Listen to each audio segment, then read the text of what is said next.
My name is Ravi Singh, and today I come to you with something important. Some of my friends still today might not know that I am Sikh. We really don't discuss it. We don't go, hey, want to be a Sikh today? As you know about the Paris attack, as you know about 9/11. Before 9/11, people would call me Buddha. I would say, wow, thank you for your compliment.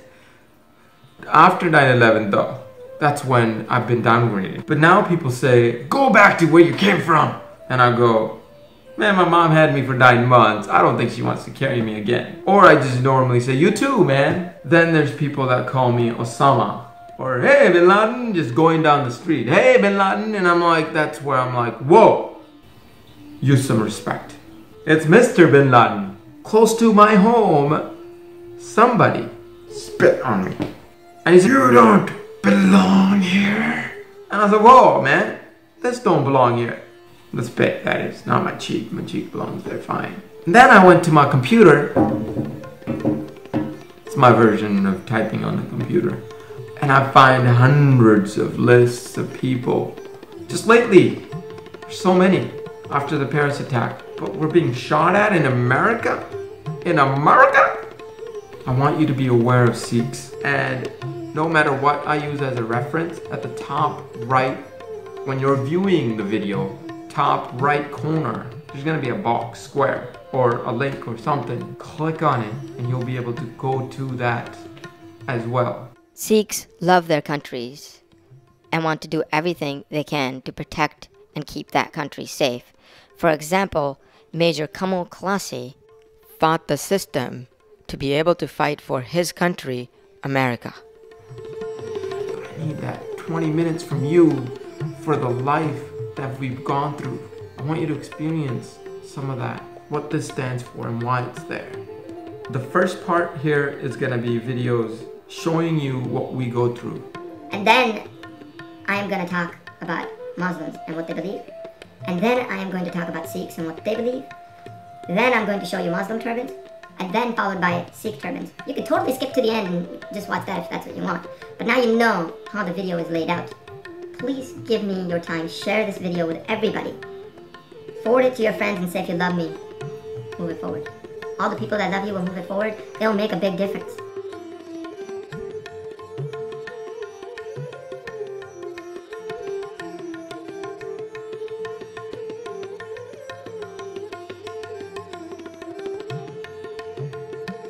Your majors? Criminal justice. CJ. Same. All right. When you see this picture, what's the first thing that comes to mind? Terrorist. Terrorist. Okay. What about this guy? Now, when you see the gentleman, terrorist. Terrorist. Okay. Okay. Where do you think this guy lives? Iran. Iran. Okay. What would you say this gentleman does for a living? Make bombs, homemade bombs. Okay. I've seen him on a movie before. Yeah. What's the first thing you think? Terrorist. Terrorist. Okay. Middle East. Middle East. Okay. Businessman. Sure. All right. And where do you think he's from? Iraq. Iraq. This guy. This guy's bomb maker. Bomb maker. Yeah. America? Yep. Okay. Muslim. Muslim? Okay. Okay. And the first thing that comes to mind when you see this guy, what do you think he does for a living? Cab driver. Cab driver? Cab driver. All right. You see this gentleman? Iraq? Iraq? Okay. Muslim. Yeah. Muslim? Okay. Yep. Smoking weed. That's a lot of weed. What's the first reaction to this gentleman? What's the first thing that comes to mind? I want to laugh. Okay. Definitely different, not gonna lie. All right. Where do you think this gentleman's from? Yeah. Saudi Arabia? Okay. All right. And what would you say this man does for a living? He may have his own business. Sells goats? All right. Well, thanks. Muslim. Muslim? Afghanistan. Taliban. Taliban? Okay. Anything goes. Osama bin Laden. Okay. All right. What's your major? History. History? All right. All right. What's the first thing that comes to mind when you see this individual? Was he Muslim? As they prepared for Sunday worship, no one expected what was coming. Officials say a gunman opened fire and killed 6 people and wounded 3 others at the Sikh temple in the state of Wisconsin. Police say the gunman, now identified as 40-year-old Wade Michael Page, was an Army veteran. The FBI is leading the investigation because the shooting is considered domestic terrorism. So far, one of the evidence is a 9/11 memorial tattoo on Page. Worshippers strongly believe this is a hate crime. The Sikh Coalition has reported more than 700 hate crimes in the U.S. since 9/11 because they are often mistaken as Muslim.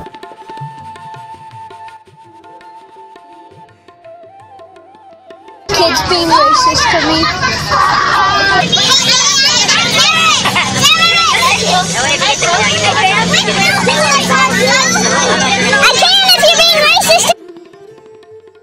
Mr. Brinder, who is a Sikh, of course, they took his picture holding an iPad and changed it to a Quran and a bomb attached to him. His coach decides to tweet this about him. These Americans were not let in because the guards were afraid that they will bring down the stadium. Maybe they were talking about cheering their favorite players on so loudly.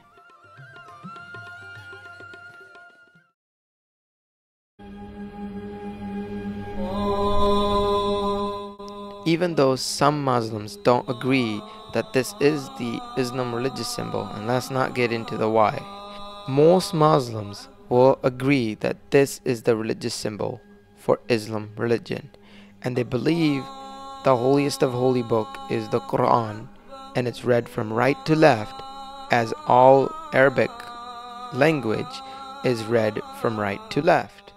This is their language. They also believe Jesus was a prophet, and after Jesus came Muhammad, so they believe in both, and they believe after Muhammad comes no one until the day of the judgment. They believe the real name of God is Allah. Here is the 5 pillars of Muslims, and they pray 5 times a day, and they always face Mecca, their holiest shrine, and they believe a Muslim should go here at least once in their life to be forgiven of all their sins. For most Muslims, it's just powerful enough to go to Kaaba or Mecca, but some Muslims aim to touch this black stone and kiss this black stone because they believe it came directly from Jannat or heaven. To show how empty they are without God, Muslims try to wear the color white to Mecca. Lastly, they also use a prayer mat or rug to pray. I apologize if I got any of the information wrong about the Islam religion, but this was a brief introduction of their religion.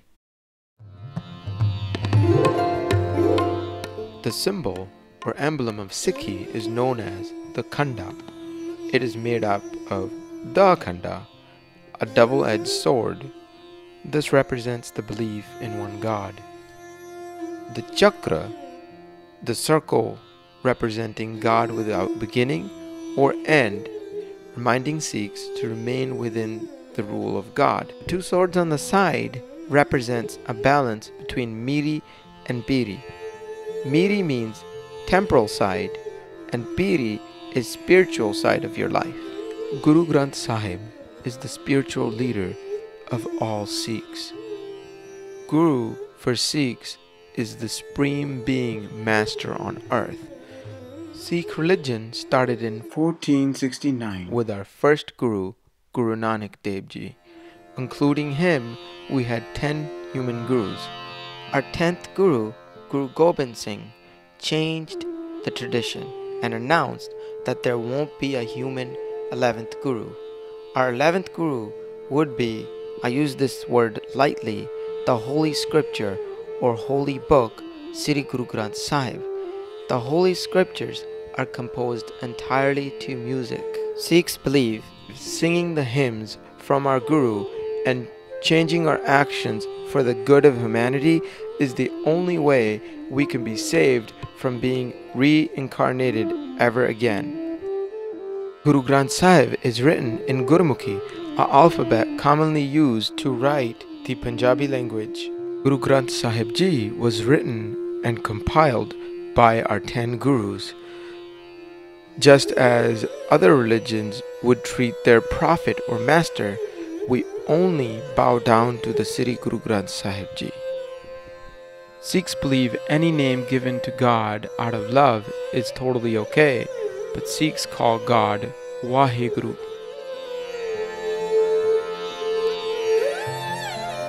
I'm not going to go too much into detail, but all the Sikh prayers describe God and how to find God within you.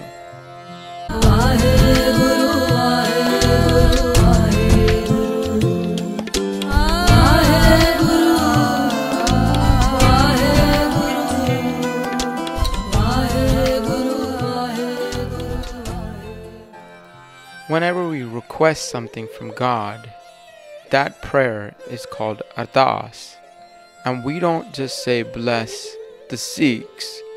We pray, may God bless all of humanity. Taking the journey of becoming a Khalsa from a Sikh is no little thing. It entailed being brave enough to let go of your ego, greed, attachment, anger, and lust. And it also said you must have compassion, truth, contentment, humility, and love for all human beings, no matter what their color, caste, religion.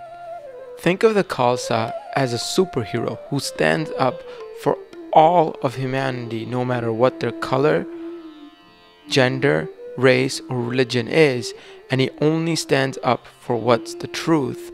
So if there is a terrorist on the plane, he will be the first to give his life. And the only way to identify such a man is his uncut hair, bracelet, comb in his head, a dagger, and the shorts. The fact that he wears a turban gives him an identity, so he can never take it off in public unless there's a valid reason, like Herman Singh here, who saved someone's life, took off his turban and wrapped it around this kid so he would not lose blood and die. Once a woman is baptized, she does not have to wear the turban, but she could choose to wear it also, so there's no restrictions. The Golden Temple has 4 doors, one on each side, meaning anybody from north, south, east, west is welcome here, irrespective of their caste, color, or religion. There's something coming from the sky, and it's for everyone. There's nothing like Hindu, Muslim, or Sikh. It's universal.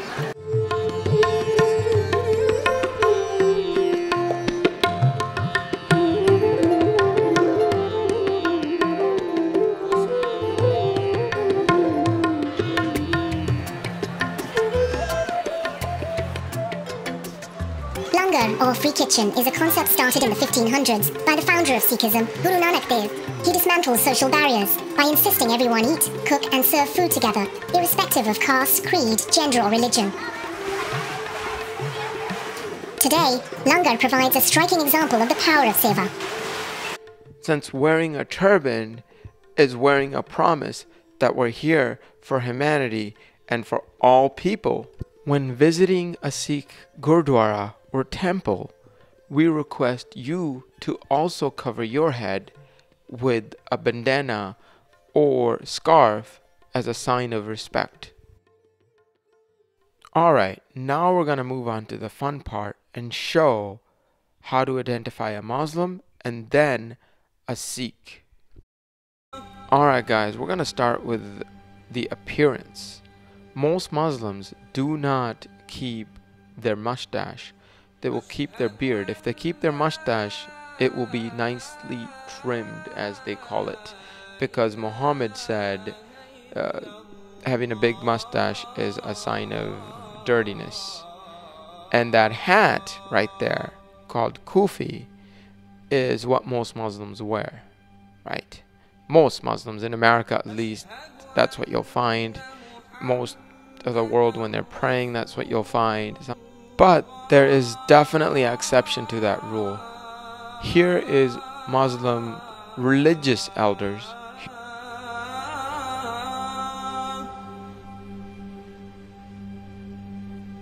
Alright, so now this is still that kufi with a turban around it, so it's still the hat. Pay attention to this one, how his ears show and his head hair show, and there's a beak at the top, but just pay attention to it. Just like that one, but that's a hat, right? This appearance is the most common in America with the kufi topi or hat. Now, most of the world is not in Afghanistan, and you won't have a problem there because that's what they wear over there. And you won't find that anywhere else in the world, only in Afghanistan. And that guy was in Afghanistan too. Here's all those turbans from the back. This next one, well, Iranian leaders. Only people from Iran that are leaders will have this turban. If you could look at the design, how there's only one line going across, and at the bottom there's those lines going up, pretty much the design right there. And yeah, you could even see his hair in that one.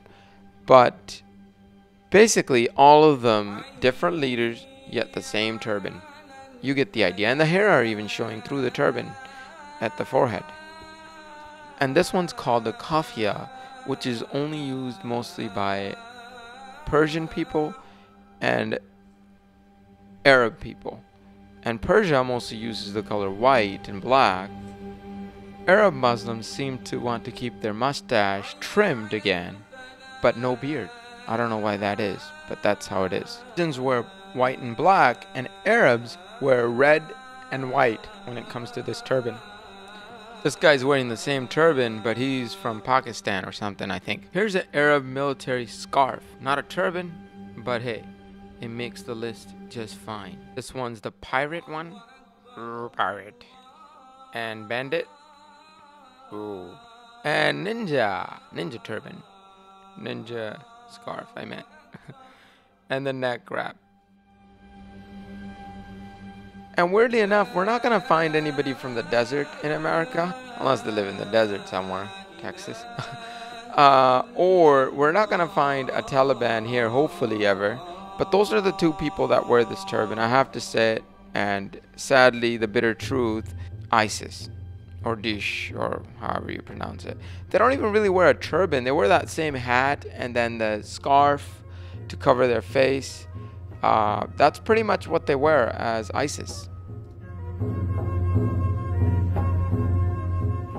Muslim sisters mostly wear the hijab or the niqab. The hijab is on the left and the niqab or burqa is on the right side. They're not even technically supposed to wear tight clothes, as Prophet Muhammad said, a man is a lust machine, and the only way a woman can survive from his bad eyes is to cover themselves. So most Muslims, as you could tell, the woman in the middle curious, most Muslims wear that, but some Muslims wear the niqab where the eyes are showing, and burqa is like that when even the eyes are not showing. Some Muslims say that no, Prophet Muhammad said you cover your head and to neck, so it doesn't say you have to hide your face. So most Muslim women in America will wear the hijab. That's what this reporter is wearing. So now that we know what a Muslim sister and a Muslim brother looks like, let's move on and talk about Sikhs.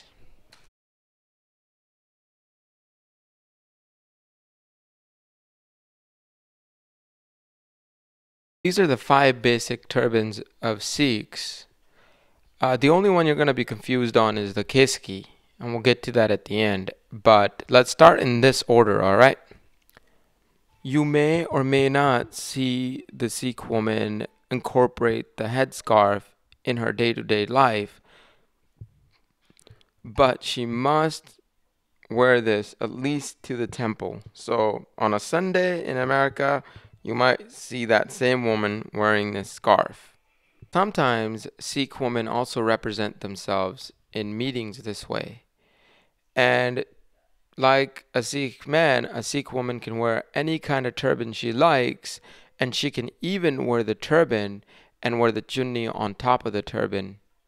It's a woman's choice to wear the turban. No one can or should force her to wear the turban in Sikh religion. as I explained earlier, if you're not a Sikh or you're a Sikh that doesn't practice keeping their hair yet, you will wear this bandana to the Sikh temple. This is the Sikh turban you'll find most Sikhs wearing in a modern day. Normally, only men wear this because women don't consider it fashionable. Do you see those lines? That's the design for it. Some Sikhs don't keep their beards or mustaches in full length, but they will keep their head hair, so they will also wear the same turban in public. You could wear them in many colors if you like.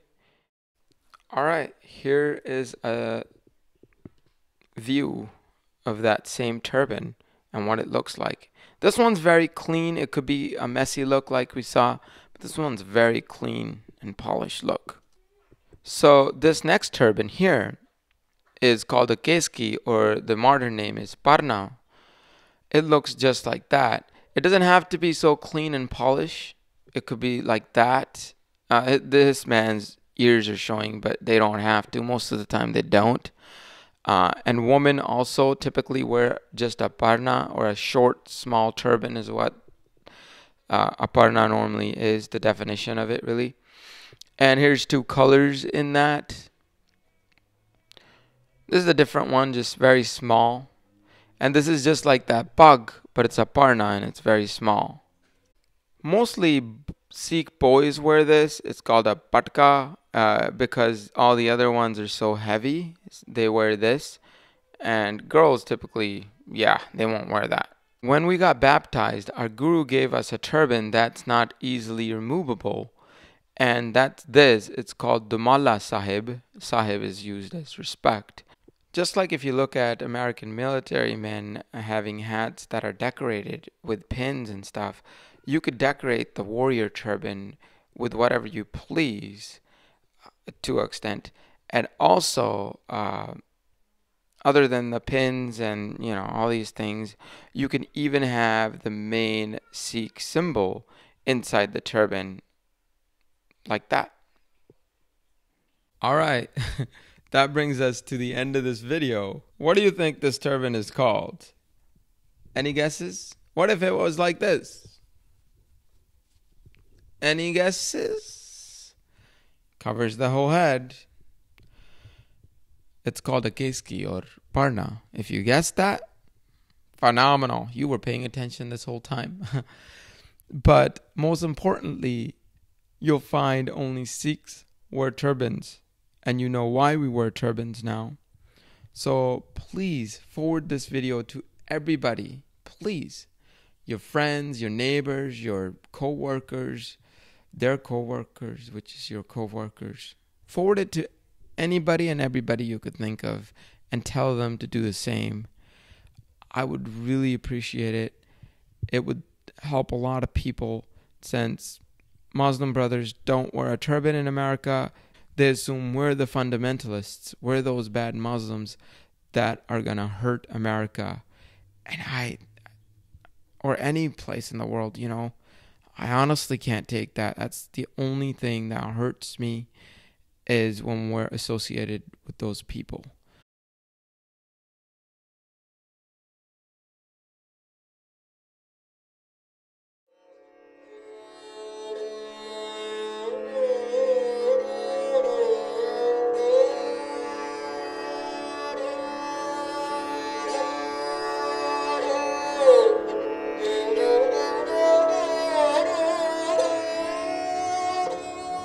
We believe that the whole of humanity is actually one large family. There are many denominations within religions and so on, but we believe that one should have respect for everybody, across religion, across creeds and social status, whatever. That is the message that Guru Nanak gave. We are here for a purpose.